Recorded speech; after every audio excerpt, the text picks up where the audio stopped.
Hermit crabs are undeniably charismatic, described by E.F. Ricketts as the clowns of the tide pool. Carrying a shell on their back, hermit crabs are fun to find on the beach, either under rocks or scrambling in tide pools. And when picked up, they offer a great deal of amusement as we watch them pop back into their shell, only to come out and explore our hands with tentative curiosity. Today, we are going to learn about several species of hermit crab that live in the Salish Sea, and discover more about their behavior, how their bodies work, and why they carry around a shell. Hermit crabs are not easy to identify, because although each species has different colors and variation in their claw shape, biologists often describe hermits differently and do not agree on the same descriptions of each species.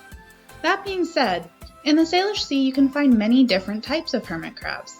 Some of the most common are the Bering hermit, the Blueband hermit, the green mark hermit, and the hairy hermit.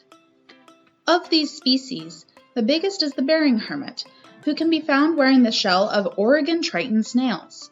The Bering hermit is often brightly colored, with beautiful orange and purple legs. It's easy to see on the Bering hermit how one claw is much larger than the other claw. This is the case on almost all hermit crabs, and nearly all hermit crabs are right-handed. The right claw is larger because it is used as a door when the hermit crab ducks back into its shell when scared. There are some species that are left-handed, but not as many.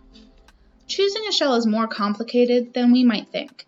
Behavioral scientists have observed hermit crabs to find that they don't always want the biggest, hardest, most beautiful shell as their home.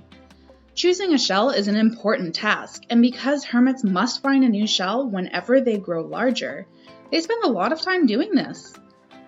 Some shells that are broken, too small, or perhaps seem like a poor choice to us is actually the perfect fit for a hermit crab, because they want to be fast and light as well as protected. Have you seen a hermit crab without a shell? The bottom half of their body is soft and vulnerable, curled in a way that allows them to fit into snail shells or whatever else their preferred home is. Hermit crabs have evolved to use snail shells to protect their body because of a variety of reasons. It may provide camouflage and protection, may require less energy than growing a full shell, and other reasons we may not understand yet. There also appears to be some social rituals hermit crabs engage in regarding their shells. Some hermits seem to bully others, forcing the losing hermit out of its shell so that the winner can try it on.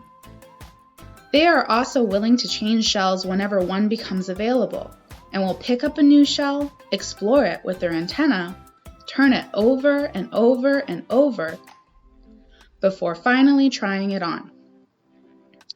When you are next at the beach, keep your eyes peeled for the Blueband hermit and the green mark hermit, both fairly common on the Salish Sea coast.